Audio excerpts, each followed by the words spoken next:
উপস্থিত বক্তব্য শুরুতেই সালাম দিতে হবে। কি করতে হবে? খুবই স্মার্টলি দাঁড়াবো, ভয় পাওয়া যাবে না, কাপড় টানা যাবে না, মাথায় হাত দিয়ে চুলকাওয়া যাবে না, এগুলো করা যাবে না। সোজা হয়ে দাঁড়াতে হবে। সম্মানিত সুধী, আজ আমি আপনাদের সামনে প্রতিবেশীর হক নিয়ে আলোচনা করতে এসেছি। আরো স্মার্টলি বলতে হবে, সুন্দরভাবে। আসসালামু আলাইকুম ওয়া রাহমাতুল্লাহি ওয়া বারাকাতুহু। সবাই কেমন আছেন? আশা করি সবাই ভালো আছেন। আলহামদুলিল্লাহ, আমিও ভালো আছি। আজকে হচ্ছে বৃহস্পতিবার। কি বার? বৃহস্পতিবার হাফ স্কুল থাকে, হাফ মাদ্রাসা থাকে, তাই তো? আর এবং সাংস্কৃতিক ক্লাস থাকে। কি থাকে? যে সংস্কৃতির মাধ্যমে নিজেকে আরো সুন্দরভাবে তুলে ধরা যায়, নিজের পরিচয়টা সুন্দরভাবে ফুটে ওঠে, তাই না? আর অবশ্যই সেটা আমাদের আল কলম মডেল মাদ্রাসায় হবে ইসলামী পরিবেশে সাংস্কৃতিক ক্লাস বা সাংস্কৃতিক অনুষ্ঠান। এর মধ্যে থাকবে হামদ, নাচ, গজল, কোরআন তেলাওয়াত, এইগুলা। আলহামদুলিল্লাহ, আমরা সুন্দর একটা রুটিন সেটআপ করেছি তোমাদের জন্য। সেটা হচ্ছে প্রতি বৃহস্পতিবারে আমাদের কিছু বিষয়ের উপরে তোমাদেরকে আমরা ট্রেনিং দিব, তোমাদের কাছ থেকে আমরা সুন্দর সুন্দর সেশন নিব, যাতে বিভিন্ন প্রতিযোগিতায় তোমরা অংশগ্রহণ করে একটা ভালো সুনাম বয়ে নিয়ে আসতে পারো আমাদের জন্য এবং নিজের ক্যারিয়ারের জন্য। তো আমরা যারা নির্ধারণ করেছি, প্রথম সপ্তাহে হাম নাথ হবে।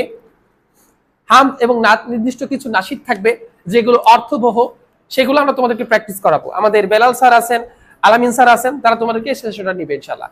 তোমাদেরকে প্র্যাকটিস করবে বিভিন্ন হাম এবং নাথ, আল্লাহ তাআলার প্রশংসা করে নাশিদ এবং রাসূল সাল্লাল্লাহু আলাইহি সাল্লামকে নিয়ে নাশিদগুলা, ঠিক আছে, প্রশংসা করে। তো এই বিষয়গুলো তোমাদের জন্য থাকবে ইনশাআল্লাহ। এর পাশাপাশি ইসলামিক কুইজ থাকবে, ঠিক আছে? কি থাকবে? ইসলামিক কুইজ, রচনা প্রতিযোগিতা, বিতর্ক, উপস্থিত বক্তব্য। তো রুটিন অনুযায়ী আজকে আমাদের পড়েছে হচ্ছে উপস্থিত বক্তব্য এবং বিতর্ক। তো আজকে আমাদের সেশনটা নিব, সেটা হচ্ছে উপস্থিত বক্তব্য। কি জিনিস? সবাই কথা বলতে হবে আমার সাথে। আজকে আমরা কি শিখবো? উপস্থিত বক্তব্য। কিভাবে একটা বিষয়ের উপরে বক্তব্য দেওয়া যায়, উপস্থিত বক্তব্য দেওয়া যায়। বিভিন্ন প্রতিযোগিতা হয় এর বিষয়, ইসলামী ফাউন্ডেশন সহ বিভিন্ন জায়গায় প্রতিযোগিতা হয়। সেখানে একটা টপিকস দিয়ে দিল, হতে পারে হজ, ঈদ, তারপরে পরিবেশ নিয়ে, ঠিক আছে, রাসূল সাল্লাল্লাহু আলাইহি ওয়াসাল্লামের জীবনী নিয়ে, প্রতিবেশীর হক নিয়ে, এই বিষয়গুলো থাকবে। বলবে তুমি এই বিষয়ের উপরে সংক্ষিপ্ত বক্তব্য দাও। সেটা 2 থেকে 3 মিনিট হতে পারে বক্তব্যগুলো। তো বিভিন্ন টপিকস থাকে, যেমন প্রতিবেশীর হক থাকতে পারে। তো এখানে আমরা যে বিষয়টা আজকে সাজেছি সেটা হচ্ছে প্রতিবেশীর হক। এই বিষয়টার উপরে উপস্থিত বক্তব্য। তো উপস্থিত বক্তব্য শুরুতেই সালাম দিতে হবে। কি করতে হবে? আমরা কেমন করে সালাম দিব? হ্যাঁ, এটা সবাইকে শিখতে হবে। যে কোনো সময় সবসময় প্রস্তুত থাকতে হবে। আমরা কি করবো? সালাম দিব, আসসালামু আলাইকুম ওয়া রাহমাতুল্লাহি ওয়া বারাকাতুহু। এরপরে ওখানে তো অনেক বিজ্ঞ প্যানেল থাকবেন, অর্থাৎ বিচারক মণ্ডলী থাকবেন। এজন্য আমরা তাদেরকে উদ্দেশ্য করে বলবো সম্মানিত সুধী। কি বলবো? সম্মানিত সুধী। তাহলে আমরা বলতে পারি আসসালামু আলাইকুম ওয়া রাহমাতুল্লাহি ওয়া বারাকাতুহু। সম্মানিত সুধী, আমি আপনাদের সামনে প্রতিবেশীর হক নিয়ে সংক্ষিপ্ত আলোচনা করতে এসেছি। ভয় পাওয়া যাবে না, ঠিক আছে? কি করা যাবে না? ভয় পাওয়া যাবে না, আমতামতা করা যাবে না, কথা একটু স্পষ্ট করে বলতে হবে, মুখে একটু হাসি থাকবে, তুমি ভীত না, তুমি ভয় পাচ্ছ না, এমনটা প্রকাশ করতে হবে। ভয় পাওয়া যাবে না। সবাই একটু অ্যাটেনশন দাও আমার দিকে। সবাই 2 হাত উঁচু করো, হাত নিচে করো।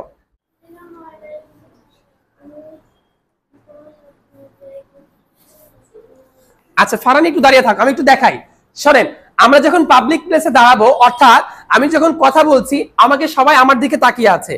যখন এই প্রতিযোগিতাগুলো হবে, অনেক অডিয়েন্স থাকবে, বিজ্ঞ বিচারক মণ্ডলী থাকবে, তাই না? আচ্ছা, আমি যদি এখানে দাঁড়িয়ে সালাম দেওয়ার পরে আমি যদি আমার পকেটের মধ্যে হাত দিই অথবা আমার কাপড় ধরে এরকম টানি, এরকম করি, এটা কি সুন্দর দেখা যাবে?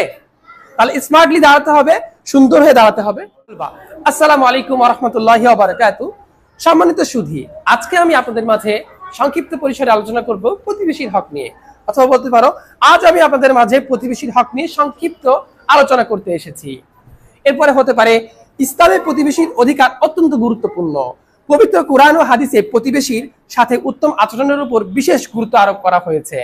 মহান আল্লাহ তাআলা পবিত্র কোরআনে ইরশাদ করেছেন, আর তোমরা আল্লাহর ইবাদত করো এবং তার সাথে কোনো শরীক করো না। আর পিতামাতা, আত্মীয় স্বজন, ইয়াতিম, অভাবগ্রস্ত, নিকটস্থ আত্মীয়, প্রতিবেশী, দূরবর্তী প্রতিবেশী, সঙ্গী সাথী, মুসাফির এবং তোমাদের অধিকারভুক্ত দাস দাসীদের প্রতি সদ্য ব্যবহার করো। নিশ্চয় আল্লাহ তাআলা দাম্ভিক ও অহংকারীকে পছন্দ করেন না। পবিত্র কোরআনের সূরা নিসা আয়াত নাম্বার 36। এইভাবে বিভিন্ন আয়াত দিয়ে আমরা আর্টিকেল গুলো সাজিয়েছি, হাদিসের রেফারেন্স আছে, যেটা প্রতিবেশী সম্পর্কে আমরা একটা সুন্দর ধারণা বলতে পারি। যে কোনো বিষয় এখানে প্রতিবেশীর হক আছে।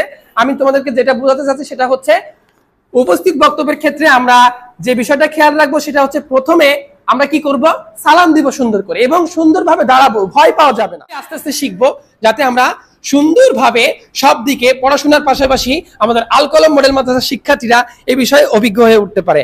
তাজুলকে জিজ্ঞাসা করি, তাজুল তুমি যদি বলা হয় প্রতিবেশীর হক নিয়ে তুমি উপস্থিত বক্তব্য দাও, তাহলে তুমি কিভাবে সেটা উপস্থাপন করবে? আসসালামু আলাইকুম ওয়া রাহমাতুল্লাহি ওয়া বারাকাতুহু। সম্মানিত সুধী, আমি আপনাদের সামনে আজ সংক্ষিপ্তভাবে প্রতিবেশীর হক নিয়ে আলোচনা করব। এরপরে ওর গুরুত্ব, তাৎপর্য, বিভিন্ন রেফারেন্স তুলে ধরে আমরা বিষয়টা শেষ করতে পারি, তাই না? ওকে, ঠিক আছে, ইনশাআল্লাহ। তো আমরা এইভাবেই আমাদের শিক্ষার্থীদের ট্রেনিং দেওয়ার চেষ্টা করছি, তাদেরকে ক্যামেরার সামনে নিয়ে আসা, উপস্থিত বক্তব্য দেওয়া, বিতর্ক দেওয়া, এই বিষয়গুলো আমরা চেষ্টা করছি। তো সকলে ভালো থাকবেন, সুস্থ থাকবেন, আমাদের শিক্ষার্থীদের জন্য দোয়া করবেন, তাদের জন্য আমরা চৌকুশ ভাবে গড়ে তুলতে পারি। আসসালামু আলাইকুম ওয়া রাহমাতুল্লাহি ওয়া বারাকাতুহু।